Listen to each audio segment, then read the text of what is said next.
मोदी सरकार अगले 1.5 साल में 10 लाख सरकारी नौकरियां देने जा रही हैं। जी हां, यह बाकायदा पीएमओ की तरफ से जानकारी आई है, जानकारी आधिकारिक है और इसलिए यह पक्का माना जाए कि अब आने वाले दिनों में देश के युवाओं के लिए एक नया युग की शुरुआत होने जा रही है।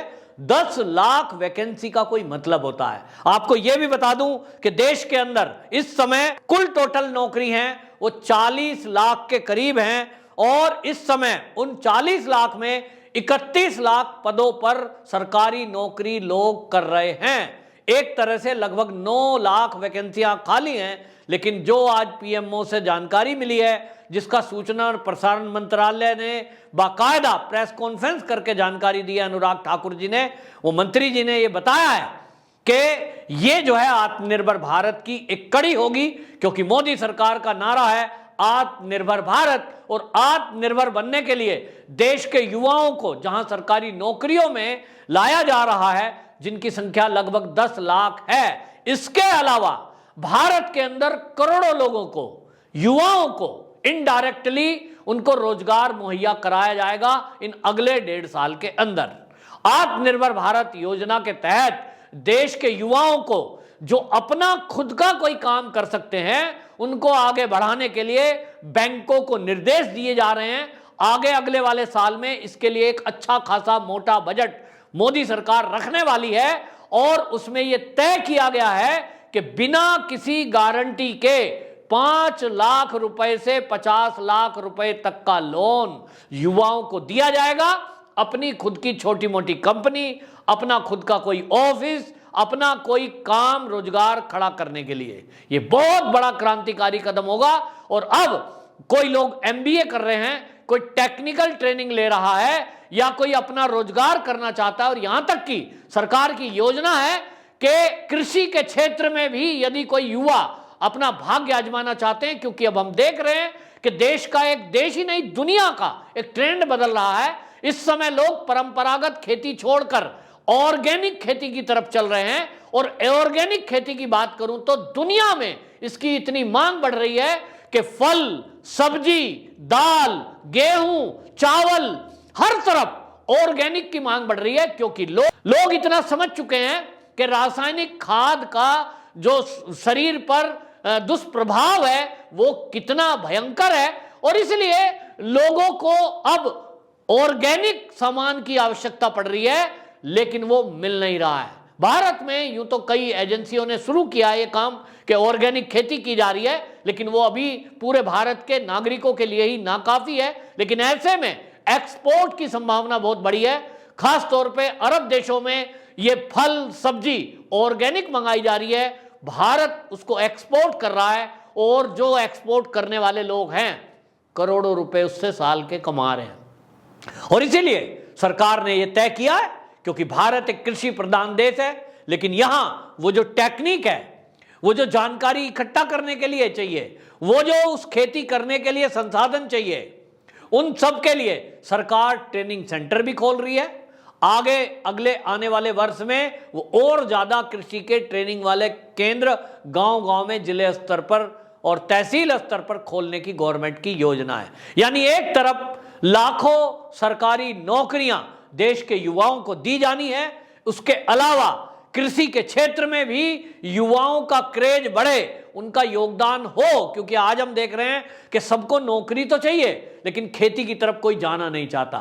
उसका एक कारण यह है कि खेती में हम देख रहे हैं देश के अंदर परंपरागत खेती है, किसी क्षेत्र में गेहूं पैदा होता है, किसी में केवल धान पैदा होता है, कहीं कहीं सब्जियां पैदा होती हैं तो प्याज ही प्याज पैदा हो रहा है, और उसकी बेकदरी होती है जब वो अधिकता बढ़ जाती है। लेकिन अब सरकार ने लोगों को ट्रेनिंग दी है कि आप किस तरह से आयुर्वेदिक दवाई के लिए कुछ जो इंग्रेडिएंट चाहिए उनको पैदा कर सकते हो, जड़ी बूटियां लगा सकते हो, उससे कम जमीन में ज्यादा पैसा कमाया जा सकता है। मधुमक्खी पालन कर सकते हो, थोड़ी सी जमीन में लाखों रुपए कमाया जा सकता है। मत्स्य पालन यानी मछली का पालन कर सकते हो, थोड़ी सी 2-4 बीघे जमीन में तालाब बनाकर लाखों रुपए साल के कमाए जा सकते हैं, लोग कमा रहे हैं। इसी तरह आपने देखा होगा, वीडियो आपको पास आई होगी, एक बंदा जो है वो मोती बनाने का, मिट्टी से मोती बनाने का उस व्यवसाय में छोटी सी जगह में एक तालाब बनाकर उस काम को कर रहा है और करोड़ों का मालिक आज हो चुका है।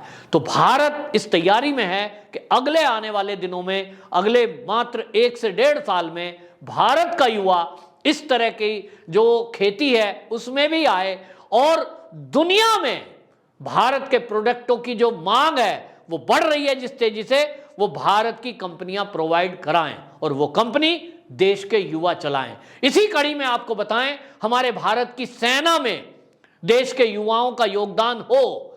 हर व्यक्ति, हर युवा जो सेना में जाना चाहता है, देश के लिए कुछ करना चाहता है, अपने शरीर को भी फिट रखना चाहता है, उसके लिए सरकार ने एक योजना लॉन्च की है। बाकायदा देश के रक्षा मंत्री राजनाथ सिंह जी ने इसकी घोषणा की है और उस योजना का नाम दिया है अग्निपथ योजना। अग्निपथ योजना के तहत जो उसमें युवा युवतियां नौकरी करेंगे उनको अग्निवीर कहा जाएगा और इसके लिए 17 से 21 वर्ष की आयु ये लिमिट रखी गई है।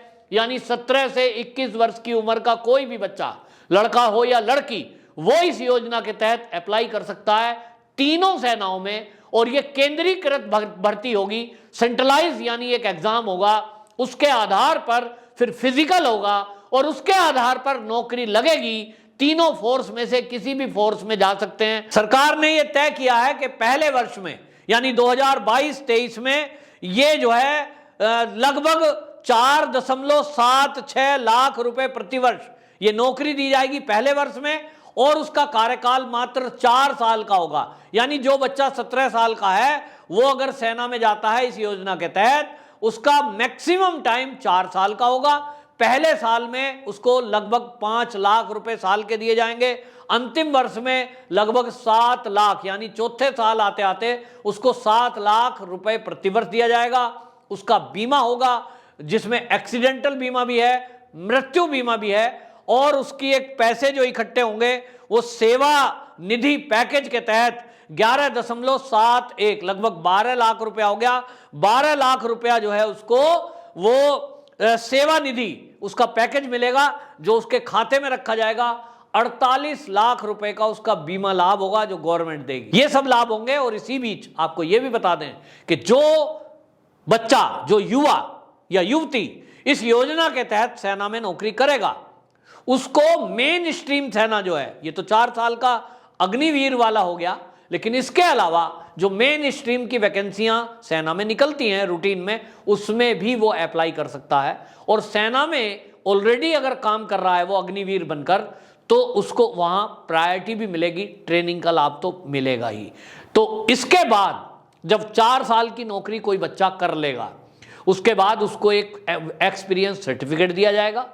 मान लीजिए कोई एयरफोर्स में नौकरी करता है तो उसको अस्त्र शस्त्र चलाने की फिजिकल ट्रेनिंग या कोई टेक्निकल ट्रेनिंग, मान लीजिए उम्र है 17 से 21, अब 21 साल का बच्चा यदि कोई इंजीनियरिंग किया हुआ टेक्निकल फील्ड का बच्चा गया है तो उसको जो ट्रेनिंग मिलेगी उसका अलावा उसको सर्टिफिकेट मिलेगा और स्पेशलाइजेशन जो उसने किया होगा उसके आधार पर उसको कहीं दूसरी जगह नौकरी करने के भी लाभ मिलेंगे। हमने देखा है बहुत सारे लोग आर्मी में जब नौकरी करते हैं, एयरफोर्स में नौकरी करते हैं, उसके रिटायरमेंट ले लेते हैं, वीआरएस ले लेते हैं और उसके बाद वो अन्य दूसरी जगह नौकरी करते हैं जहां उनको मान सम्मान भी मिलता है। तो देश के युवाओं को ये नौकरी देने का जो मौका है ये मोदी सरकार देने जा रही है। सेना की भर्ती भी ओपन की जा रही है, उसमें भी जो मैंने 10 लाख वैकेंसियां बताई हैं वो सेना की भर्ती भी हैं। और इसमें ये योजना अलग है जिसमें अग्निवीर योजना के तहत मौका दिया जाएगा। इसी में जो आपको बताएं, जो भारत सरकार की कैबिनेट कमेटी ऑन सिक्योरिटी ये है, बाकायदा इसमें ये फैसला ले लिया गया है, रक्षा मंत्री राजनाथ सिंह जी ने इसका फैसला कर दिया है। यानी ये मैं कह सकता हूं कि अगला आने वाला साल देश के युवाओं के लिए एक सुनहरा अवसर लेकर के आ रहा है। आप में से कोई लोग अगर ये सपना आज तक देखते थे कि हमारे कंधे पर भी कुछ बैज हो, हमारे शरीर पर भी सेना की वर्दी हो और हम भी देश के लिए कुछ कर पाएं, दुश्मन से लोहा ले पाएं, तो आपकी ये इच्छा पूरी हो सकती है। अग्निवीर योजना के तहत कोई भी युवा इसमें वैकेंसी में फॉर्म भर सकता है। हालांकि वो जो फिजिकल होता है रूटीन वाला, उससे टफ इसमें नहीं होगा और इसमें इजीली नौकरी भी आपको मिल सकती है। कोई जो मेडिकल फिटनेस है वो इसमें जरूर चाहिए, लेकिन फिजिकल मैंने कहा जैसा उतना टफ नहीं होगा। केवल आपकी योग्यता क्षमता के आधार पर आपको काम पे रखा जाएगा। यानी अब देश के युवा एक तरह से इजराइल में जिस तरह से कंपलसरी है कि हर घर से एक व्यक्ति सेना में जरूर जाएगा, उसको कंपलसरी करना ही होता है। जिस तरह से चीन में हमने देखा है, चीन में भी हर युवा के लिए कंपलसरी किया हुआ है कि उसको 1 से 2 साल सेना में अपना जॉब करना ही होगा। वो वहां कंपलसरी है, यहां अभी ऑप्शनल रखा है सरकार ने कि आपकी इच्छा है देश सेवा करने की तो आप 1 साल 2 साल 3 साल 4 साल देश की सेना में रहकर देश की सेवा कर सकते हैं और उसके बाद वापसी आकर के आप खेती करिए, आप दुकान चलाइए, आप फैक्ट्री के ओनर बनिए या कोई जॉब तलाशिए। ये भी आप बाद में कर सकते हैं। कम से कम जीवन में एक जो एडवेंचर वाली लाइफ है वो अब देश के युवा जी सकते हैं, जिनका सपना है कभी कि हम भी कभी दुश्मन से टक्कर लें, कैसे बर्फ में -40 डिग्री टेम्परेचर में ड्यूटी देते हैं लद्दाख में हमारे सैनिक, हम भी उसको फील करें। ये सब हो सकता है अब मोदी सरकार में। वंदे मातरम।